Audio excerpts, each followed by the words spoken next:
Okay, this is the classification of living things, the taxonomy unit for ECE biology.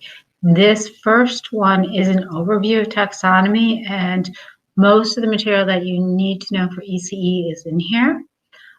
Depending on what happens May 20th, whether we're back at school or not back in school, will depend on the amount of detail that we go into taxonomy beyond this. So we've talked how living things are classified. So we always start with domains. You have Archaea, bacteria, and eukaryotes. And then you have your kingdom, phylum, class, order, family, genus, species. And that we've talked about binomial nomenclature is how we name organisms. First genus, which should be capitalized, and then species. And that's also in italics. All right, so our three domains are Archaea bacteria, and eukaryotes. And eukaryotes evolve from Archaea.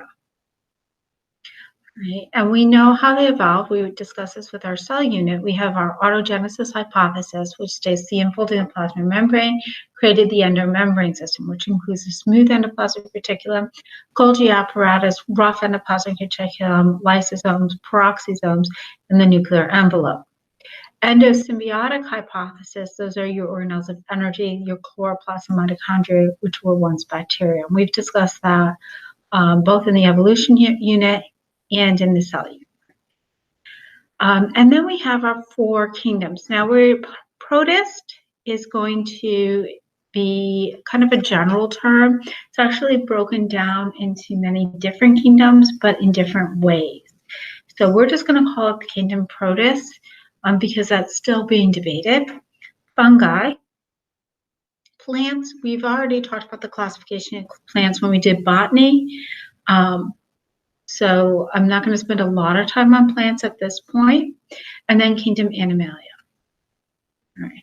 So a protist, we define that kingdom that they are single-celled. Typically, they can work in colonies, and we have a few multicellular, but they are most of your single-celled eukaryotes. Your only exception would be yeast in kingdom fungi. They can be autotrophic or heterotrophic, and we used to classify them as plant-like, animal-like, or fungus-like. All right.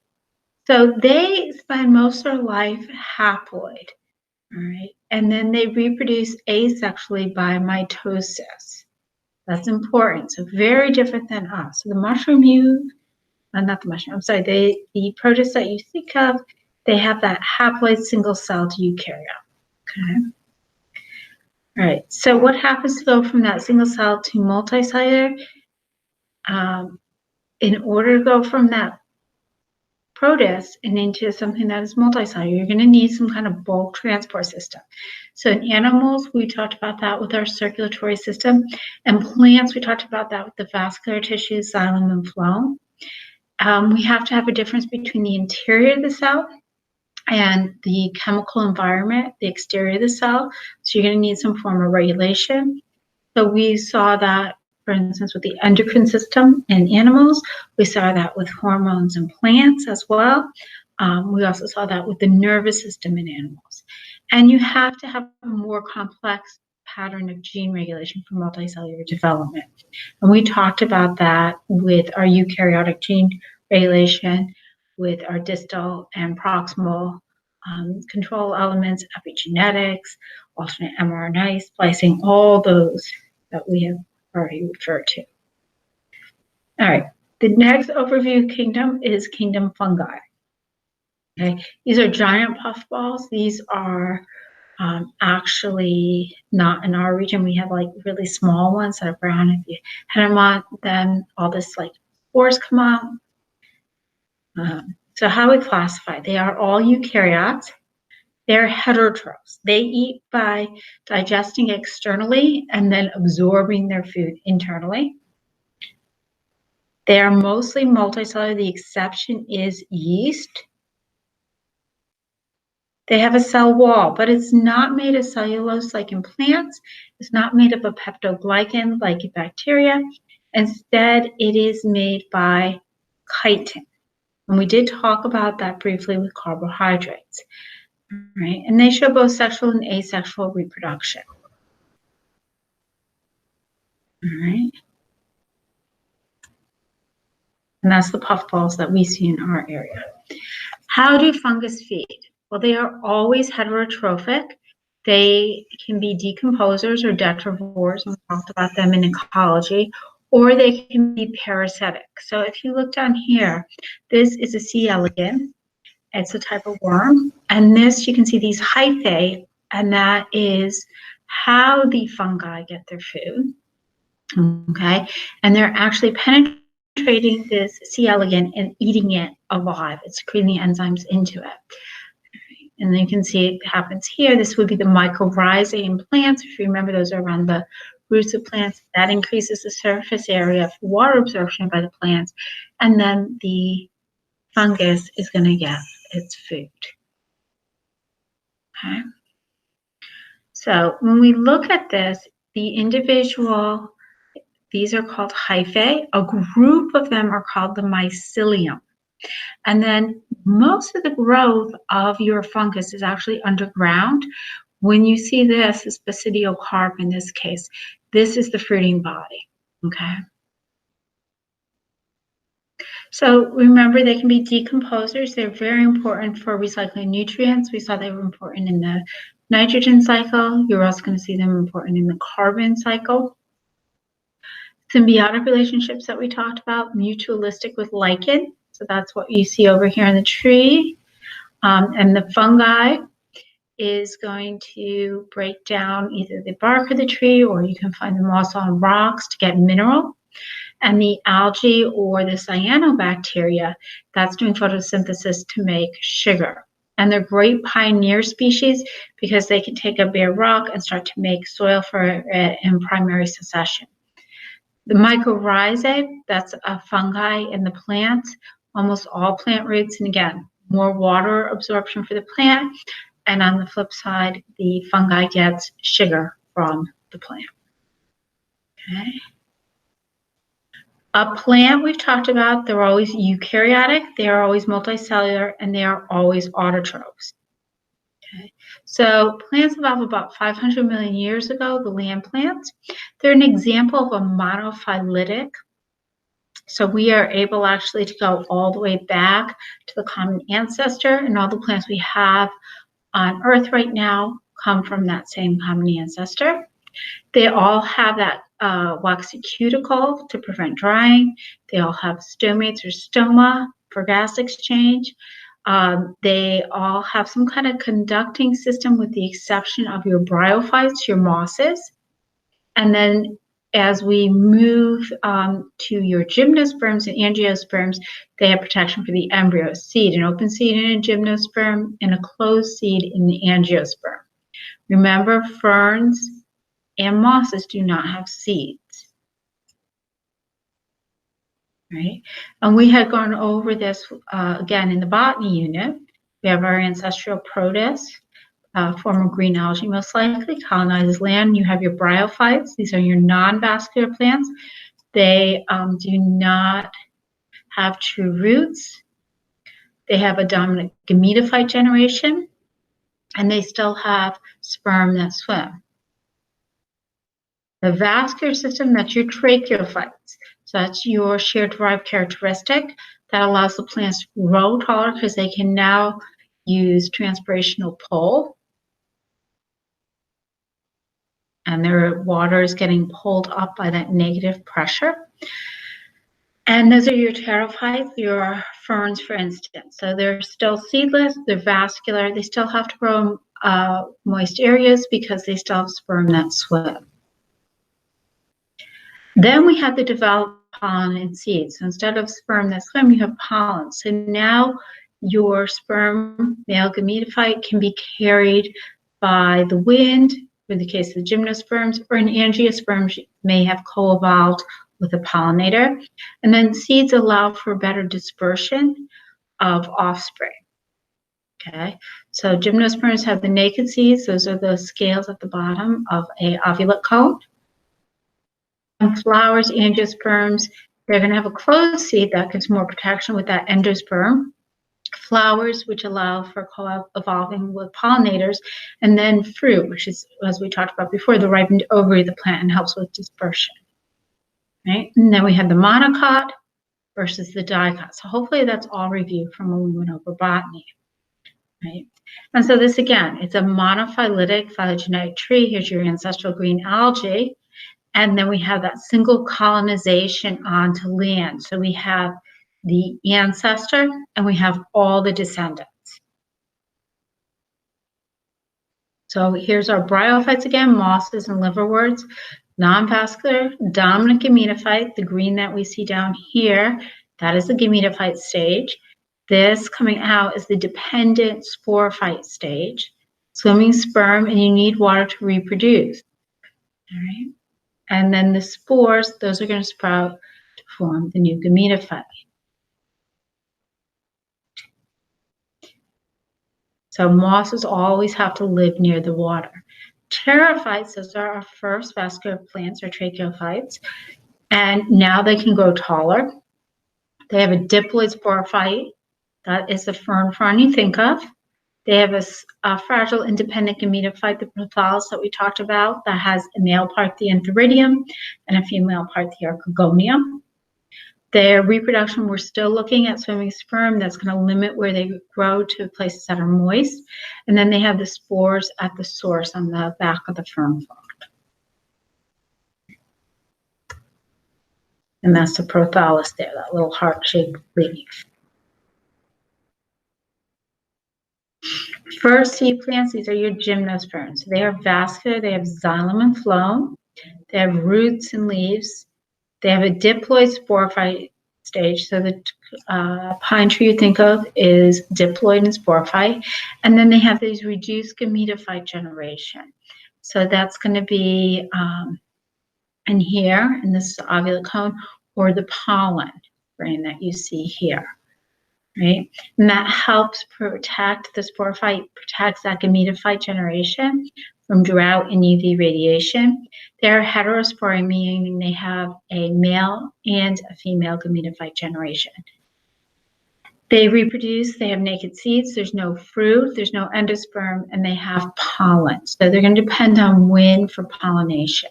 So they can live pretty much anywhere. Our first flowering plants are angiosperms. They have vascular tissues. Their dominant stage is still sporophyte with reduced gametophyte. So it's going to, again, help protect it.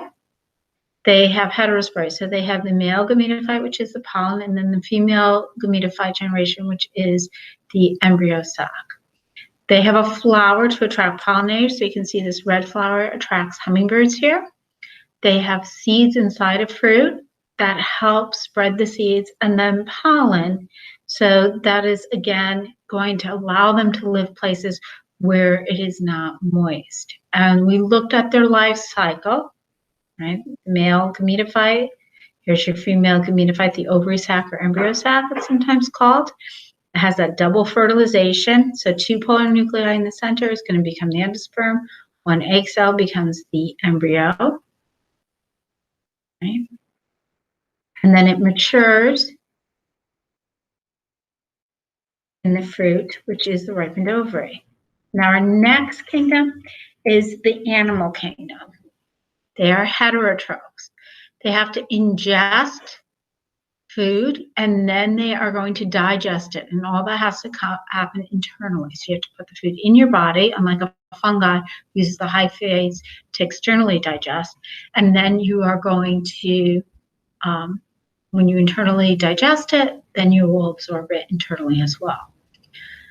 We are multicellular complex bodies, no cell wall.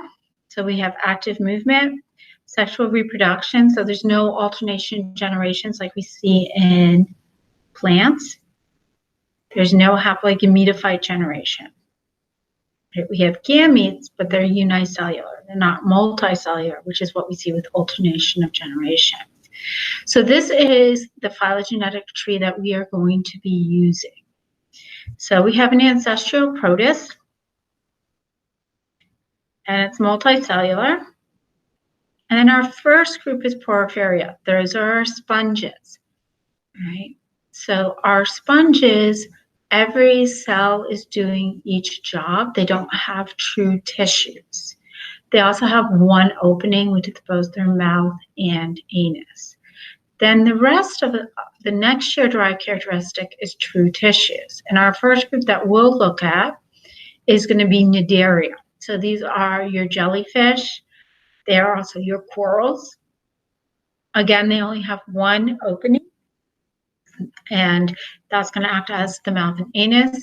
They have an ectoderm, so the skin and nervous system, and an endoderm, which is your digestive. They don't have the mesoderm. They don't have the muscle tissue. And that's why if you go to the aquarium, you'll see they'll always have to have a current going through so that they can move.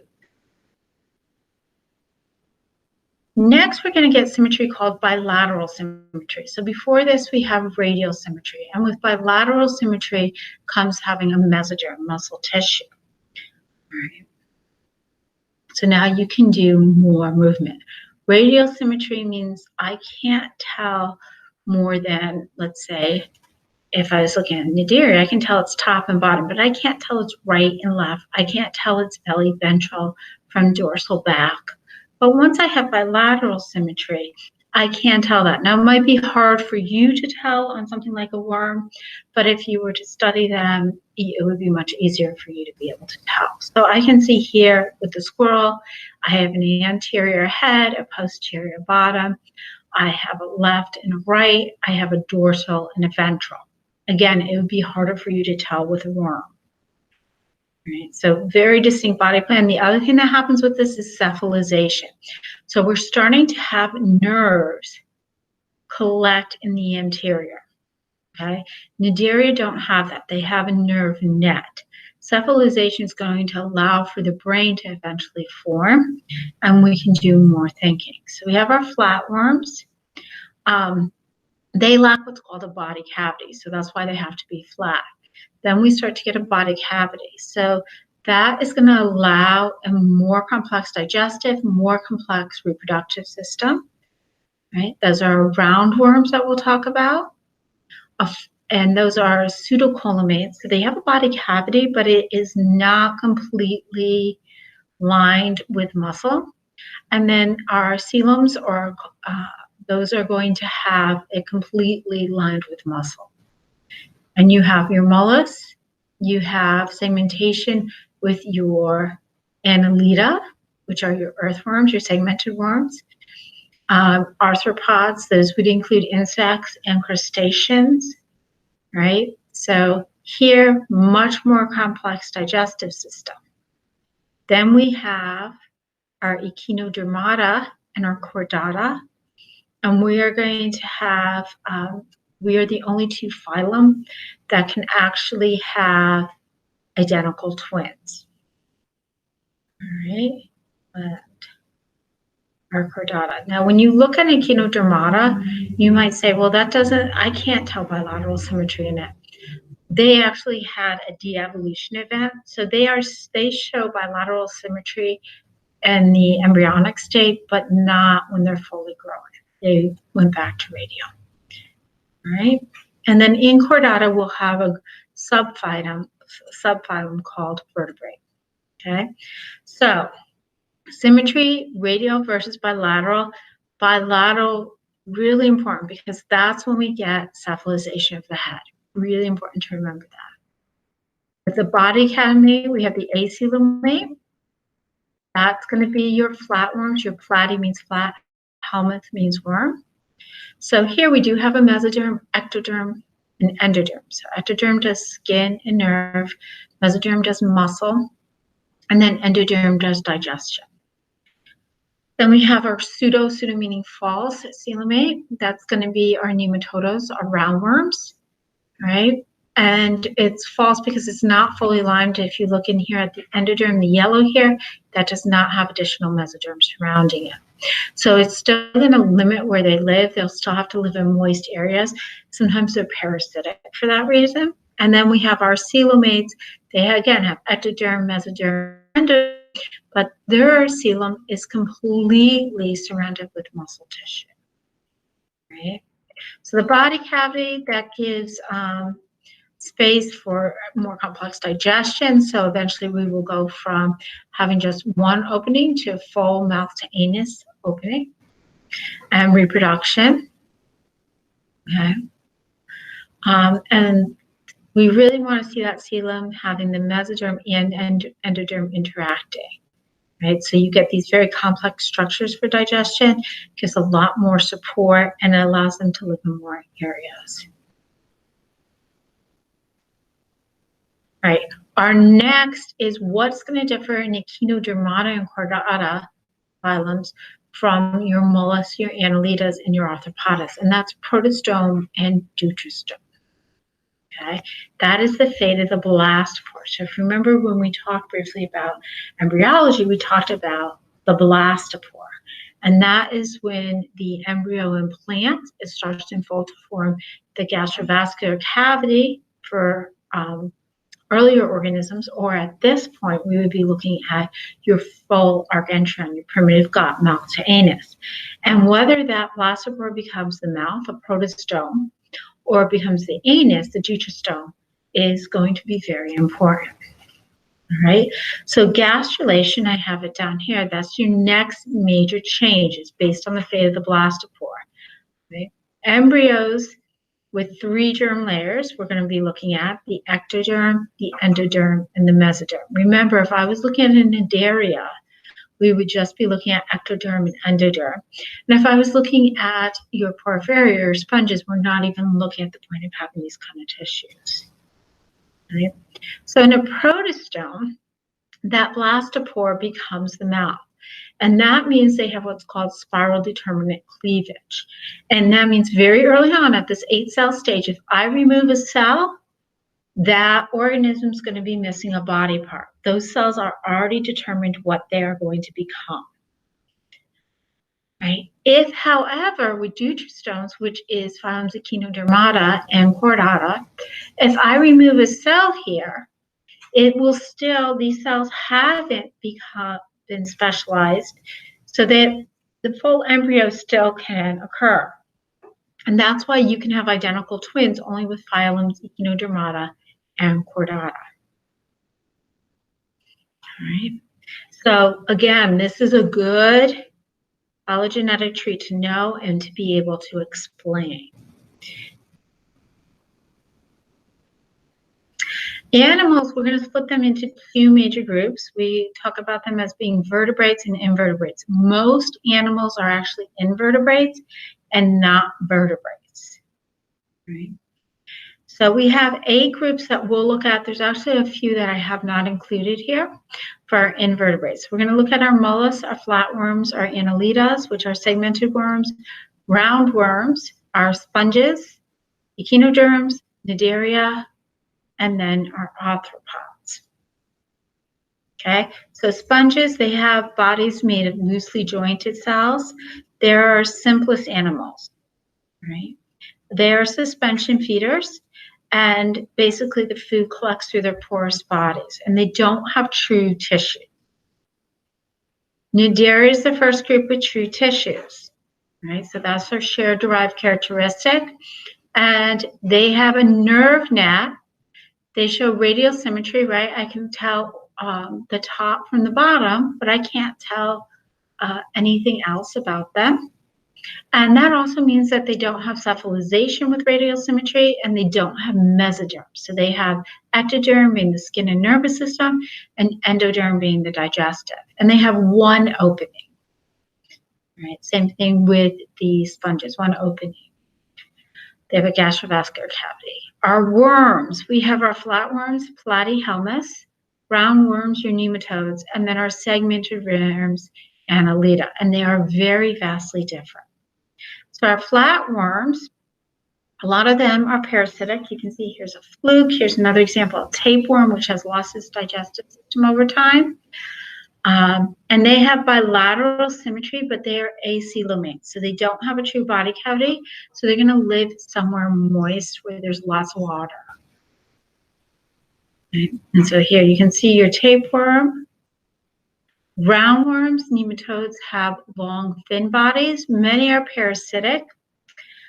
They are pseudocoelomates, meaning they have a body cavity, but it's not fully lined with mesoderm muscle tissue.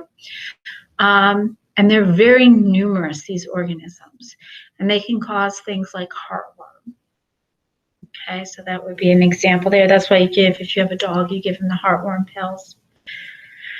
Mollusks, these are soft body animals. They may or may not have a calcium carbonate shell.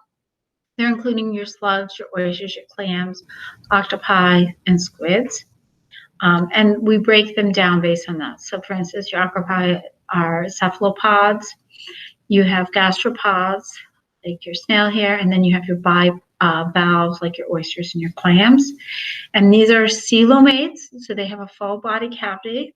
And so they're able to have much more complex digestion, much more complex reproduction, but they're protostomes, so their cells differentiate extremely early on.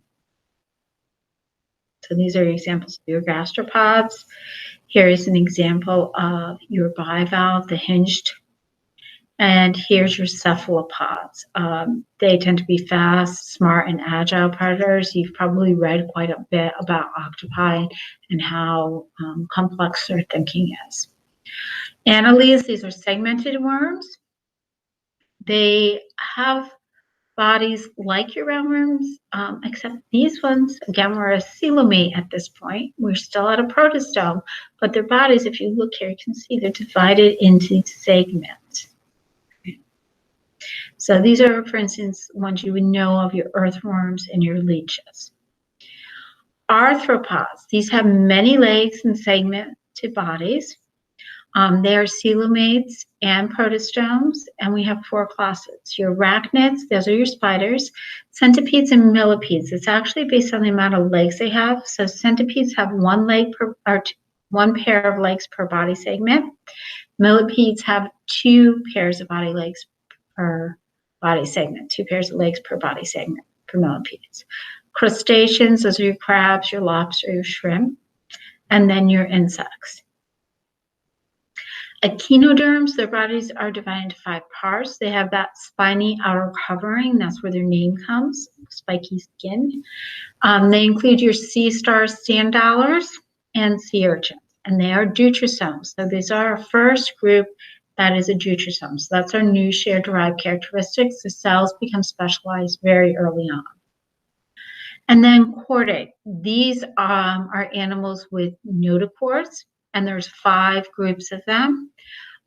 Amphibians, birds, which we now include with our reptiles, fish, and mammals. And under fish, you have a couple of different groups. In case anybody's wondering, all these that are red, when you go on to the EC taxonomy, if you click on them, they take you to videos to help explain things. So if you're finding that this is too quick, you can go to those as well. All right, so vertebrae versus chordata. This is another good explanation. So vertebrates, we have a jointed internal skeleton and a bony cranium, but not all chordata have that. They all have like a notochord, but not all chordata have vertebrae and the bony cranium. And this would be an example. And the 2 that we got your book focuses on are lancelets and tunicates. Right? So all chordata have that hollow nerve cord. They have the notochord, that's a flexible and helps support. They all have pharyngeal gill slits at some point in their life. They all have a muscular tail at some point in their life. So for us, we have pharyngeal gill slits, we have a muscular tail, but only as embryos, not as adults. Okay, for a fish, if we look, this here is an osteoichthys, meaning a bony fish. It's a puffer fish that makes TTX. And here you have your shark that is a chondroichthys. So it's a cartilage-based fish. The one that I didn't include in here are your lampreys, the jawless fish. Okay. So they have paired fins, wet scales. They lay eggs in the water for the most part. And they're usually cold-blooded, or what we studied before, they're going to be ectotherms. And again, there's a clip about warm blood fish here. Amphibians, these include frogs, salamanders, newts, toads. They still need water for reproduction. They lay their eggs in water. They breathe both through their skin, and then they show, if you remember from when we did respiration, positive pressure breathing. So they gulp their air and they swallow it, right? That's why if you looking for salamanders, you go looking for salamanders, you can't touch them, because if you coat their skin with the oil from your skin, they will suffocate to death. And we remember we talked about the Panama golden frogs and how their skin got thicker and thicker because of this fungus, and they were suffocating to death because of that. One thing that they do show is they are tetrapods. So now we have 4 legs. So that would be a shared derived characteristic, right? So, and they live a double life. They undergo metamorphosis, right? But not all amphibians have that double life. You probably have studied it when you were younger, and those are their eggs. Reptiles, these now would include aves, birds. Okay, so lizards, alligators, crocs, turtles, and birds. Snakes have those dry scale. They are going to have a leathery shell, with the birds and turtles, as you know, don't. They have an amniotic egg. So now that's a shared derived characteristic. It lets them not to need water for reproduction. Okay, they can reproduce on land. And then we have our mammals. We all have hair and produce milk. We are, for the most part, endotherms. Naked mole rats show a de-evolution event with that. We have a couple different types. There's monotromeres, and again, these are just videos. Hopefully the links will work when you look at this. So there's a platypus, and this is a echidna, and they are monotromeres. So they are what's left of egg-laying mammals. These are your marsupials. They have a very brief gestation, and then they complete their development in the pouch. And most of these pouches don't face like the kangaroo pouch. They actually face the other way because a lot of marsupials are burrowing animals. Okay. So the only one that we see in our area is the possum. Eutherians, they have fully developed live young. You can look, here's the birth of a giraffe, the birth of a dolphin if you want to see some. They're placental. That gives them an advantage because they're going to do most of their development internally in the mother. That helps protect them. So that is it for an overview of taxonomy. The only thing I did not go over with this overview was bacteria, because we had covered them earlier in the year. So if you don't remember the bacteria, we may go over them if we're continuing with online learning, or if we are not, I'd like to spend a little bit more time on labs in class. So we'll see how that goes. All right.